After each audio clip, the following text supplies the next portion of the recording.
36 hours. Jeez. We're seriously understaffed. Oh, yeah. Be great if we had a Hulk right about now. Any shot? You really think he'd be on our side?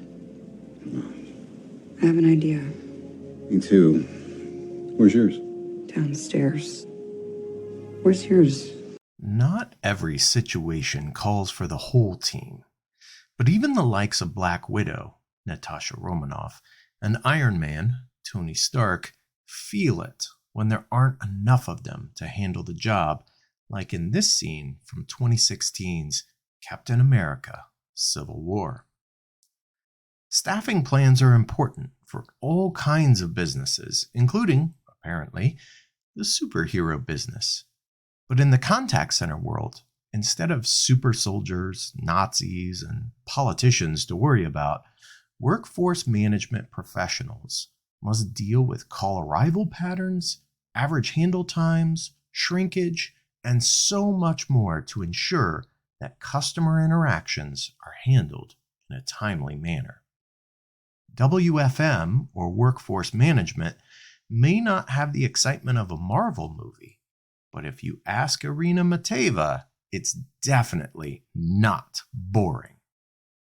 This week on Next in Queue, Irina joins me and we talk about how she got into the world of WFM, functions of WFM, the critical nature of forecasting, how intraday management impacts the business, the biggest myth about WFM, whether average handle time should be an agent KPI, why no WFM technology is one size fits all, how WFM solutions can impact employee experience, and why a WFM consultant might be right for you. Let's get to it.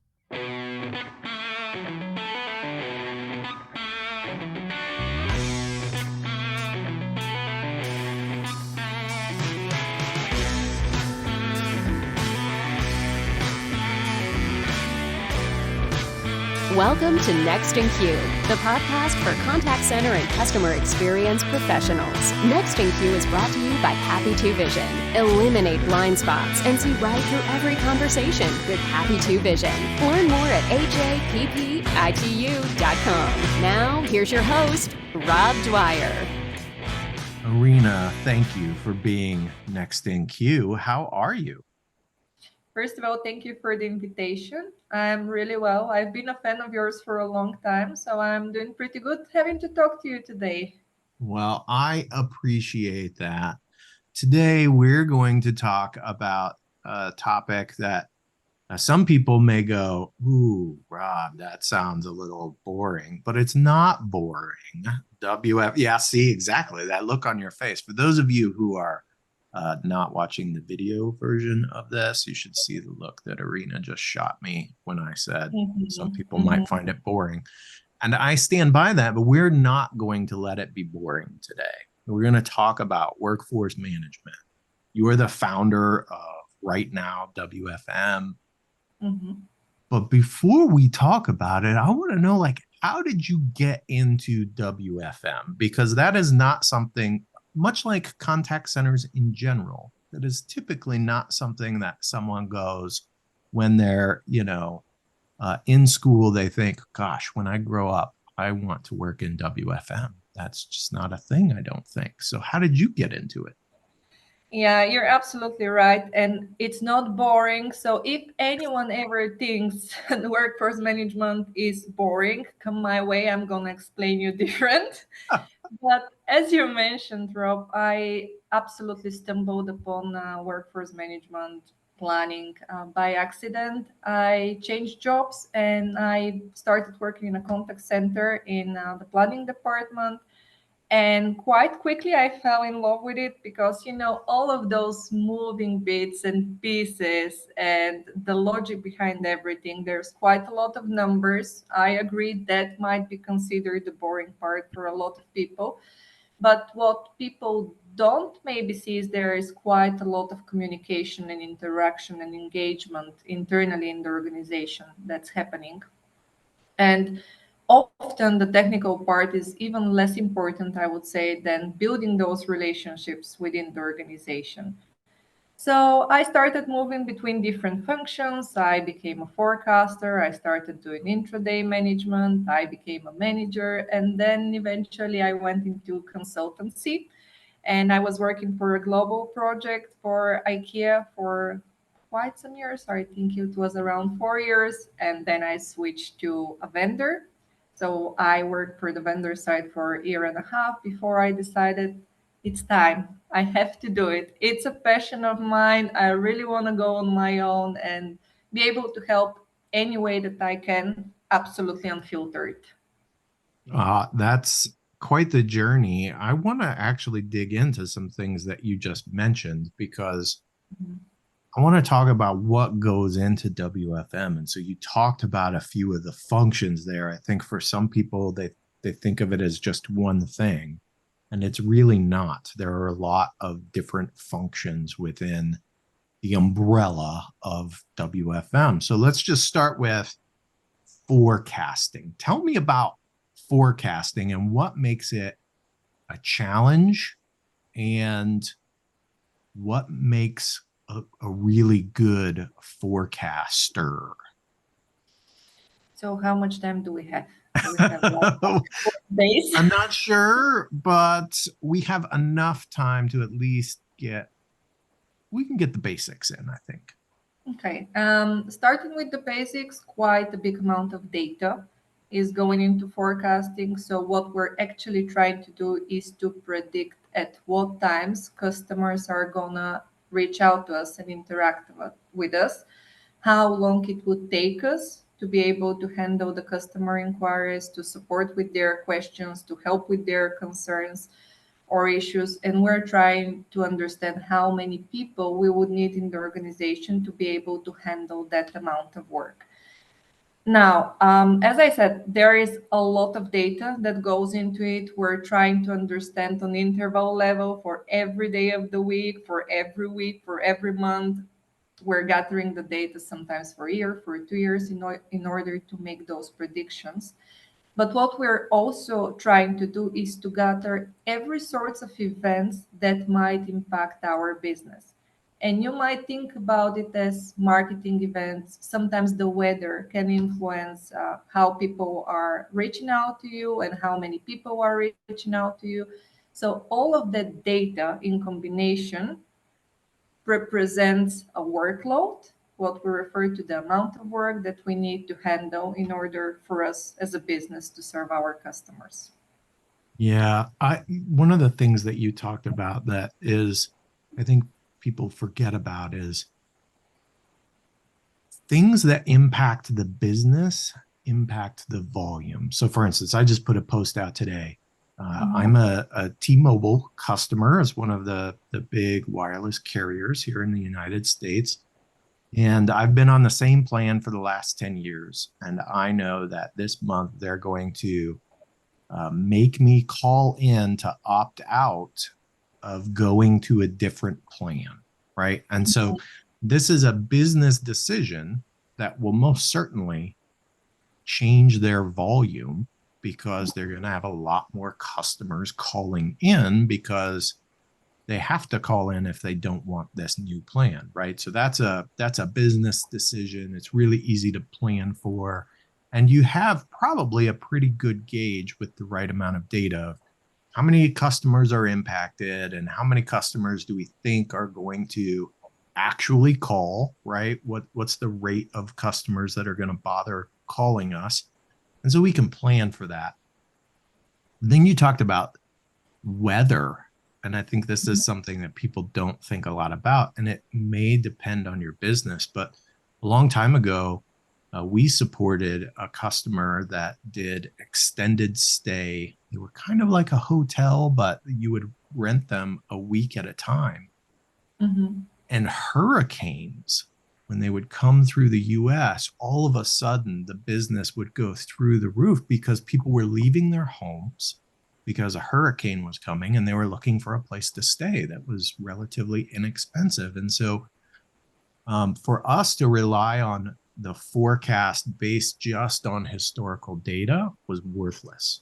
We had to keep in mind that weather had such a huge impact on the call volume that our forecast, when we looked back at previous years, we had to know, like, was there a hurricane on this particular date? Is that what was driving the volume, et cetera? Yeah, and this is exactly what a good forecaster should do, should look at all of the aspects of the business and should be monitoring those events that can potentially impact your volumes. Because as you mentioned, it could be some internal decisions that you're aware of, but it could be that you are airliner and due to the weather conditions, a lot of flights have been canceled. So people were going to start reaching out to reschedule their flights if this is not available in the app or in a digital version. So there are a lot of things that are impacting the forecast. And this is the difference between a good forecast and maybe not so good of a forecast, that this needs to be tracked separately and the impact of those should be understood. Let's talk about what happens when I miss my forecast, maybe badly. What are the potential impacts? Oh, well, a lot of people suffer, and those are not necessarily only the customers that are getting angry that they can't reach anyone. But for me, as a planner, there is quite a big impact on your employees as well. And it's been the forever issue in contact centers that there is a big attrition, and contact centers are usually understaffed, right?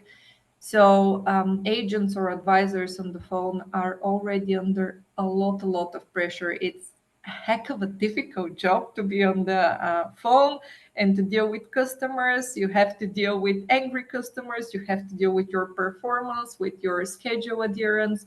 So you have to be constantly alerted. But imagine that somebody missed the forecast or messed it up. I, as a planner, messed up when to schedule you. So I end up having a huge amount of calls and not many agents on the phone. And I can tell you that burnout is real.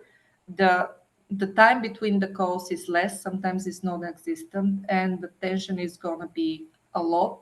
And eventually it becomes a vicious cycle. The impact on the agents is significant, and the quality towards the customers is gonna drop down as well.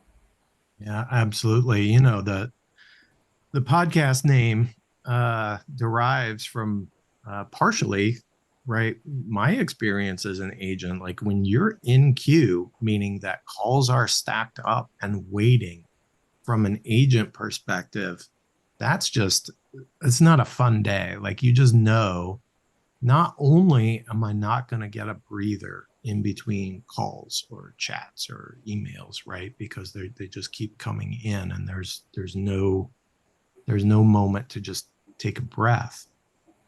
But with calls in particular, if they're waiting in queue a long time, they're already frustrated, even more frustrated when they get to you than they would have been if they got straight through to a person. So maybe they're listening to your horrible hold music or your marketing message that's really just upsetting them even more because they're experiencing a problem. And so from an agent perspective, you're right, it has a huge impact, not just on the customers. No, and you're right about that the longer a customer waits in the queue, the more frustrated they are. So the call naturally takes longer because the customer tries to vent, starting the conversation in maybe not the nicest of ways. And you're already tired as an agent. You know that the work is immense at that moment, and then you have to deal with an angry customer. I mean, it's a lot. It's a lot to Yeah. deal with. Yeah, and it can snowball for sure. Let's talk about intraday. So you mentioned intraday. Tell us what that means. What does intraday mean? It's interesting that you're asking me this question. I recently had that conversation with a great lady. She's absolutely amazing. She's a fellow planner as well. And we discussed what intraday means for us. And it's quite different. It's division between us in the community. So, For some of us, intraday means that we need to make sure that we're changing skills at all times in order for our agents to take calls and to handle the customer interactions. For me, it's more the case of I need to make sure that you are monitoring what's happening, you're analyzing what's happening, and you're able to give me insights to know if I need to make some changes in the schedules, whether it's for today or it's for the upcoming days. So, to put it simple, let's say that I have my plan. I know Europe needs to be handling emails today. You have your one to one schedule today, but your fellow agents are absolutely drowning in calls and they are under the water and they're exhausted. It could be that I, as an intraday specialist, reach out to my planner and say, hey, can we push that one to one coaching because we need that help on the line? So for me, intraday is a way to monitor everything that's happening today and to be able to react, but also to be able to extract those insights and feed it back to your planner and even to your forecaster to be able to analyze the data and to know what kind of actions you need to take, possibly short and long term. Yeah, it reminds me of it's the in-game decisions, the in-game coaching, the in-game change of plans when things aren't going exactly the way that you thought, right? So I make a plan and I expect that that plan's going to work for me, but things always like you're always going to get thrown some unexpected things, whether it's we need some specialized training. Maybe it's short training that we need to update people on, a product update or a process update. We need some additional coaching, or maybe even, right? I had a whole bunch of people call in sick. Maybe there's something going around. Mhm. I see that look. We're going to talk about shrink eventually, but right, I may have, or maybe, right? Maybe there was a big event, a sporting event, and people are showing up late because they all stayed up too late to watch this sport. Like there are just all kinds of things that can happen. And so those kind of quick changes to manage the actual what's happening on the ground that day to me Mhm. is intraday. And it sounds like that is to you as well. Yeah, and think about, and this is probably the human aspect of the job, that sometimes someone is scheduled to do specific type of work and they're just not feeling okay. So what are our options to tell them, well, you did sign the contract, so you have to suffer now, or we need to make sure that we accommodate that situation and take some actions. And I had so many times in my career when somebody comes at work and they did have the option to call in sick, but they did show up and they are like, I just don't have voice. I'm coughing all the time. I'm sneezing. I'm not feeling well, but I can handle emails. So, yeah, I have two choices to, you should do what I told you to do, or to just rearrange the plans and to make sure that I accommodate the needs of my agents as well. Yeah.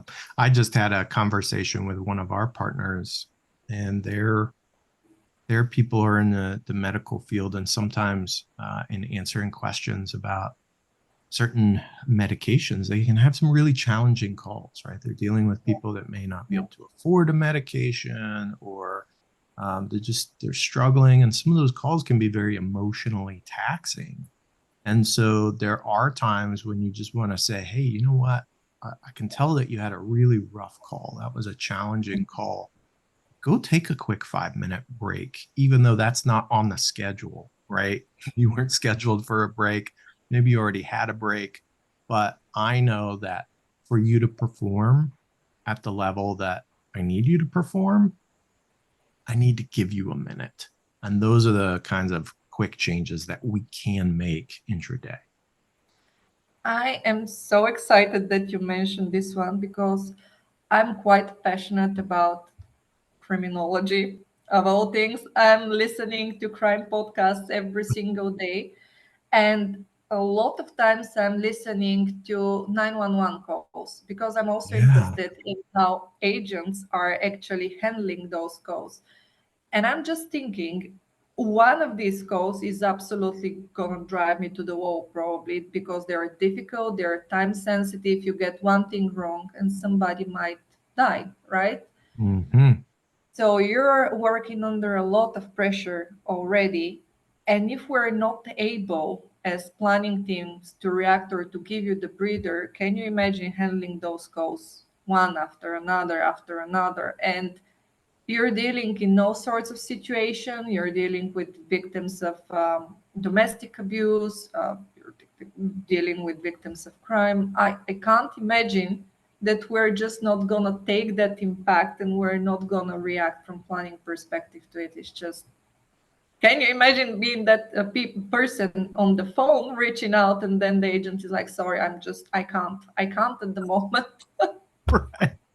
Yeah, it's such a critical service, and it is emotionally taxing, and we need to be able to make sure that the people that are providing that service are in the right headspace to do so. And sometimes that just means I need to deviate from the plan just a little bit to give someone that moment to kind of refresh, catch their breath, and And refocus. decompress.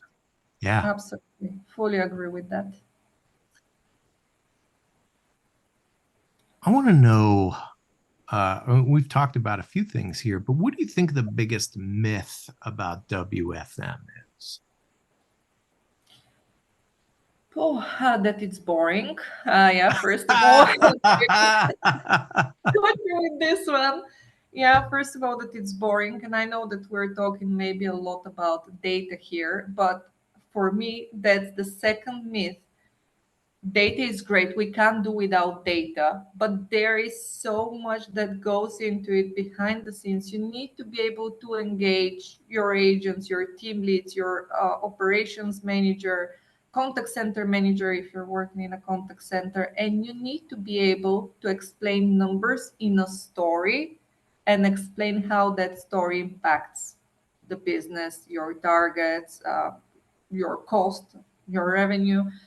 And that's not necessarily only data. That's, you know what, our agents can't cope with that anymore. This is what I'm observing, this is what I have tried, this is how our operational reality looks like at the floor. So yeah, for me it's a myth that it's mostly a function that deals with data, that sits behind the desk in the end of the hallway, you know, in the end of your room, and doesn't engage with anyone. Yeah, it's there is a lot of data though, right? There. But that Mhm. I love that you're talking about that data has to tell a story so that we can make sense of it. I reflected back in an article that I wrote about a really great agent. She was wonderful. When I was a trainer who struggled with average handle time, and she was looking for help at one point and was like, I don't, my supervisor is talking to me about my average handle time and I'm struggling to get it down. And it was pushing 20 minutes. So we're not talking about, right, a really kind of, we're over by 30 seconds kind of thing. Yeah.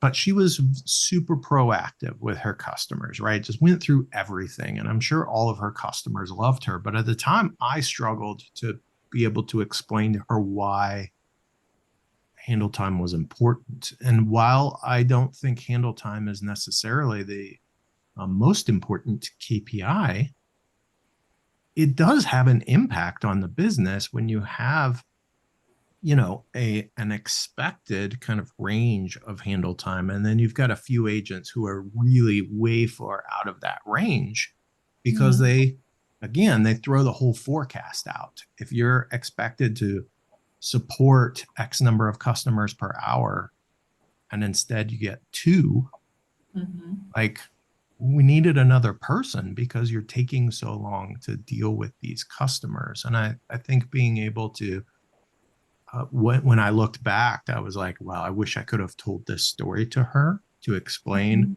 the pressure that she was putting on other customers and the other agents around her, because she was probably spending too much time with a customer instead of focusing on their problem and solving it efficiently. There was a little too much friendly talk, too much getting to know you kind of bit. And I'm sure customers loved her, but like there is an efficiency that needs to happen to make sure that everything runs smoothly. I agree. For a second, I thought that you're gonna try to catch me off guard because of a post that I have made about average. I'm gonna come clean. I don't like it as a KPI for the agents. I don't. It's important metric for me as a planner. It's inevitable metric. I can't do my job without that metric. It is important performance indicator for the agents. For me, it's not a key performance indicator, right? Yeah. Because say, for example, that you're working in organization about sales and upselling, and that agent is actually spending more time on the call, but that leads to more sales. I'll take that agent, and I'll probably gonna give them bonus about it. But you're right, there should be efficiency. That efficiency, though, as you mentioned, should come from either your quality analyst or your team leader that should provide some kind of tools to their agents. Okay, this is the script you follow, and this is if you follow that script, that's how you arrive at that average handling time. Saying that, I do remember a case from my career where actually we were noticing exactly what you mentioned with several agents, and it turned out that the target should be completely different. It should match what they're doing and not what we currently have. So it's definitely an interesting conversation. Yeah, I think a lot of businesses focus on driving average handle time down, right? Yeah, But really, average handle time, number one, should be a range, right? yeah. Because if you're way too low, you're not Mhm, doing your job, right? You're not mhm, supporting your customers properly. If you're too high, there are probably things that you can do to bring that down. But to your point, our expectations of what happens during a customer interaction from a quality mhm, standpoint should drive how long that takes, because what ends up happening for agents is if you set an aggressively low average handle time, mhm, they're either going to cut corners on quality to make it happen, or they're not going to meet it. And so if you want that number to come down, what you really need to do, aside from right specific agent behavior, right? But if you're looking at it holistically, what you need to do is look at what is our expectation on every call, and what can we change about what we expect to happen on every call to impact that number. Do we need to say thank you for calling brand X when mhm. we answer the phone if they already know who they're calling? Those 2 seconds can actually make a really big change if you start to chip away at little things like that. But if you say, no, I want you to keep doing all the things that you've been doing, but I want you to do it faster, good luck with that. Yeah, and I think this is where we also tie it up with technology, because one of my frustrations as a customer is dialing a contact center, then I'm asked during the IVR to provide all of my data, personal identification number, my password, anything. Then I go to an agent and they ask me the same stuff. So I'm already getting a bit angry, like, okay, I just wasted my time in your IVR, so I can waste it now repeating the Right. same And then sort they of. transfer you to someone else, and that someone else There you asks go. you for all the information again as well. Yeah, there you go. So that's also a component of average handling time. That's probably your process. So you as an Mhm. agent, you're trained to ask those questions, to confirm those details, to do step one, two, and three.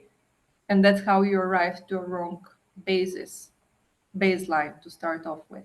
Yeah. All right. Let's talk about technology as it relates to WFM, not the agent experience, but WFM, right? I can use a a spreadsheet with your favorite formula, an Erlang C formula, to do some pretty basic WFM work.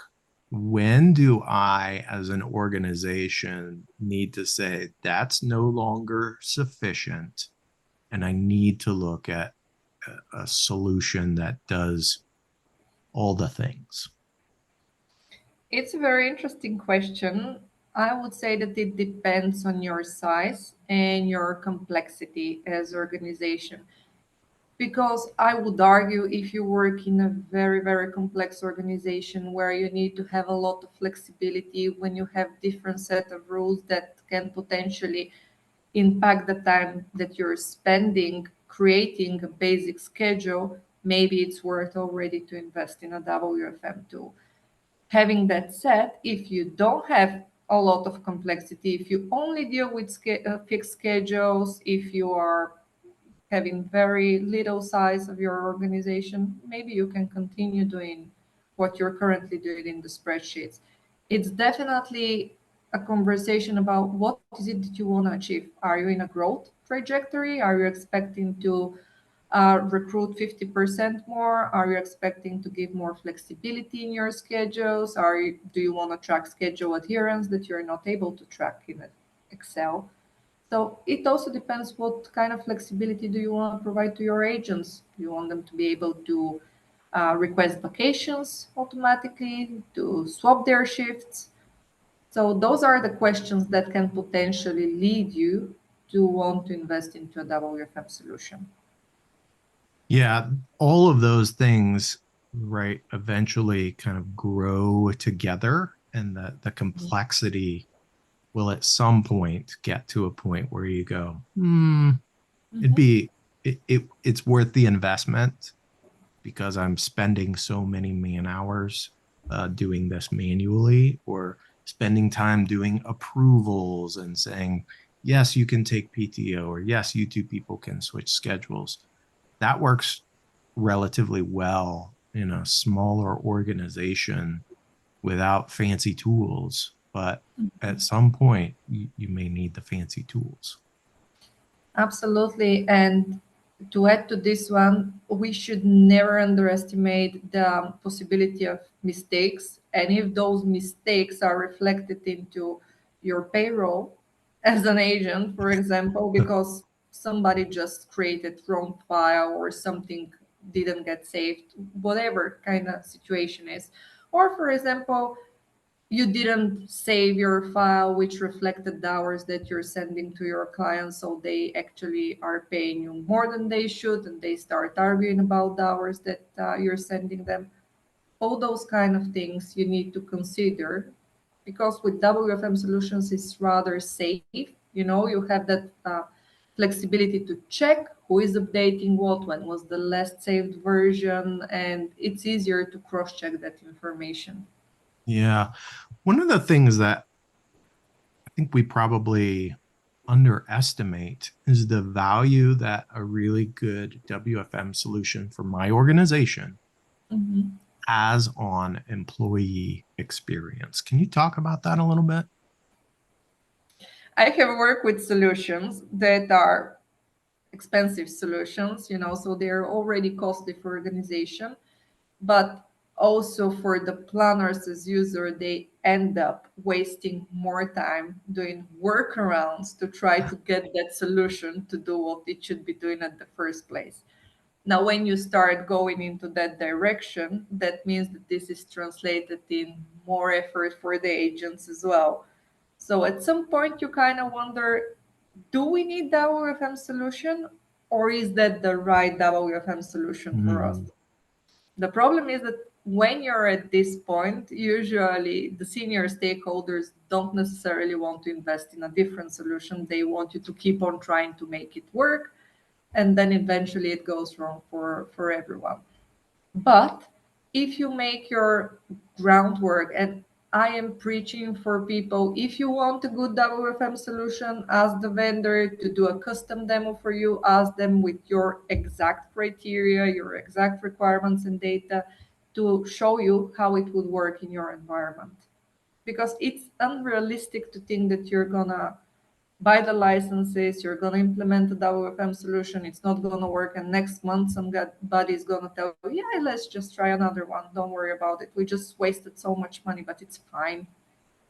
Yeah, it's definitely a frustration when you find out that the solution that you've invested in doesn't actually work for your business. And so I do think it's critical, and I've experienced this. I mean, we've invested in a WFM solution that just didn't work for us and had to scrap it.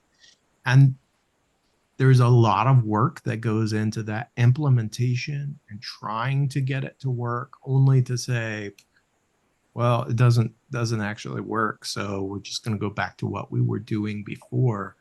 And there's a lot of wasted money that goes with that. And so to your point, it's critical that I do all the work up front to try and make sure that I've got a solution that's going to work for me.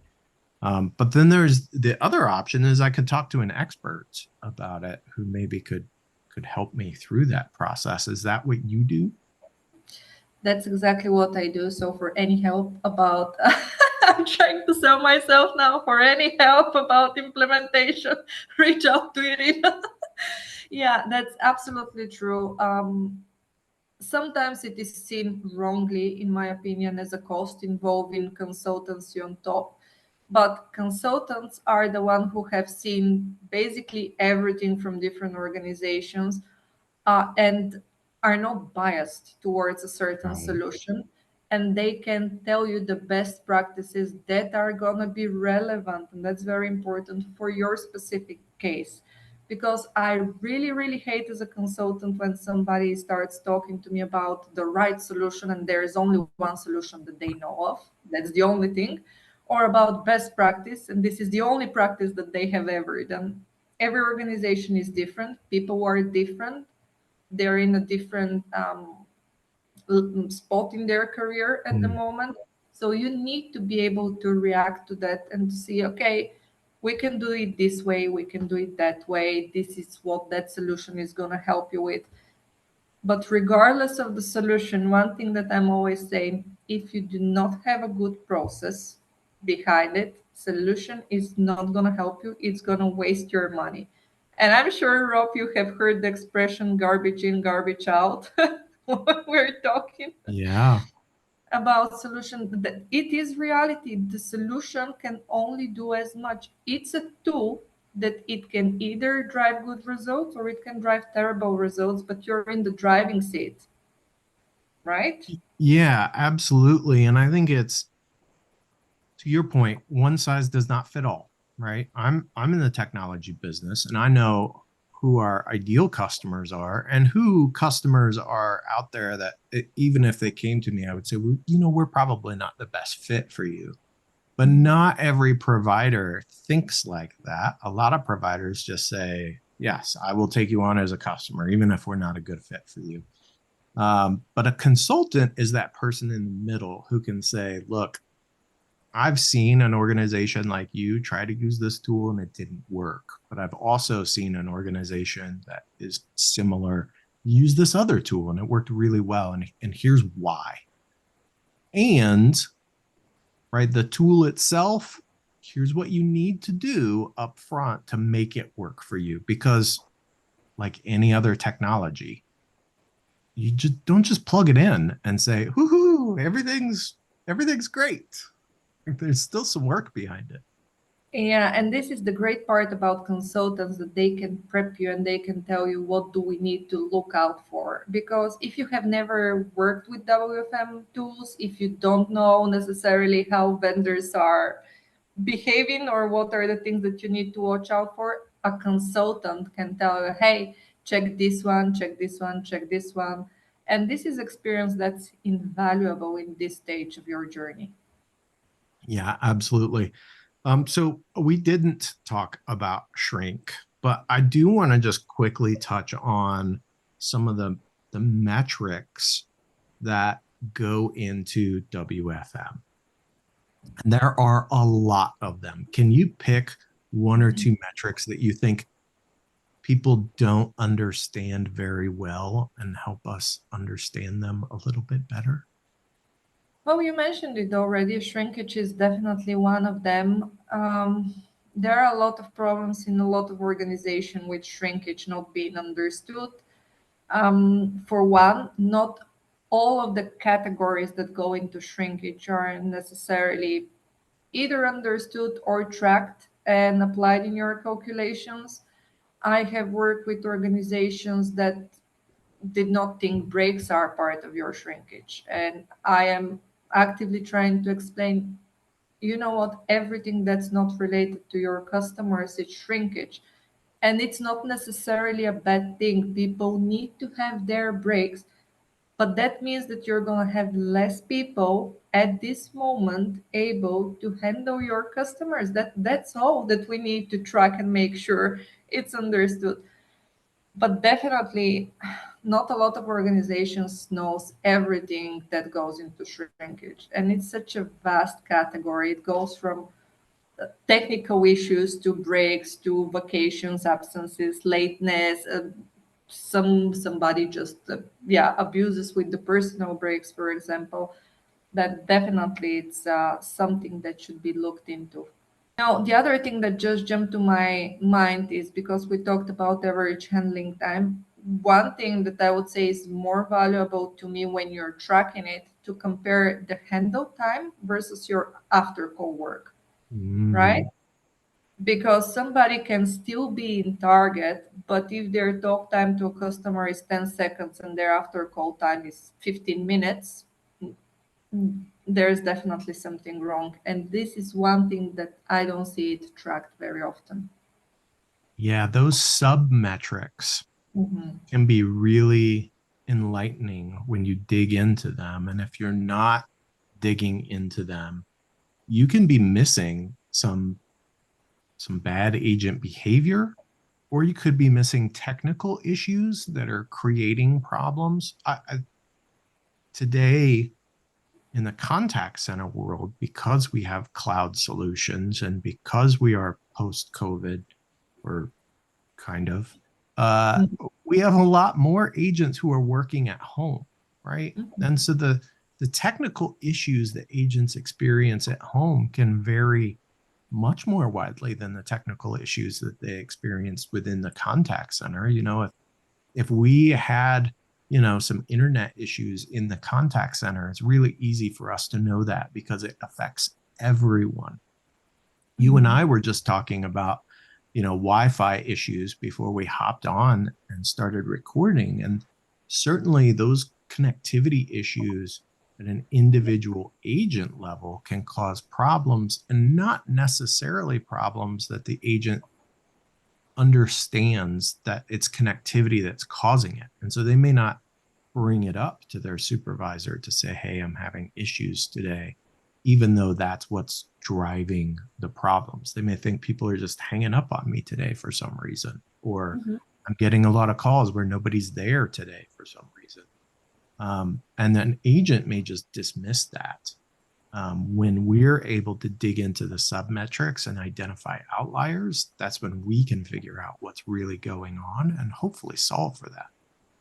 And we spoke a little bit earlier on about real time, right? So for me, this is what real time people especially should be looking for. Okay, I have noticed that there is something. Can you let me know? Just if there is a technology issue, I can go and speak to person 123 and fix it potentially. But that's exactly how it happens, by engaging, by monitoring. There is something that looks different, than engaging with your agent advisor or even team lead, understanding what the situation is, and then react on it. Yeah, absolutely. Is there anything that we haven't talked about that you're like, I really wanted to share this with everyone? Probably many things, to be honest. It's workforce management is that thing that I'm super passionate about, and you are such an amazing guy, Rob. You're making me at Oh, so much ease. It's very easy to talk to you. So for sure there are a lot of things, but I enjoy this conversation so much that I Can't think of anything at the moment. WFM is not boring. No, no. Well, Irina, I really want to thank you for joining Next in Queue and talking about this. I know everyone who's out there in the contact center world, if you're not already a WFM expert, if you've listened to this episode, number one, you already know more than you did before.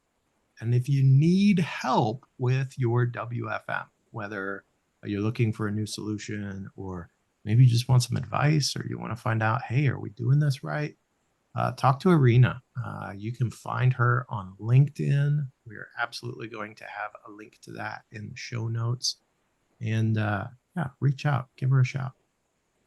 Thank you so much for the kind words, and thank you for having me. It was absolute pleasure talking to you today. Thank you. Thank you, Irina.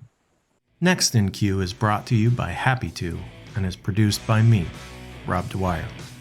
If you enjoy this podcast, please, by all means, subscribe and or rate this podcast in iTunes or your favorite podcast app. But more importantly, please tell just one person about this podcast. Word of mouth is the best way for people to discover new content. As always, thanks for listening.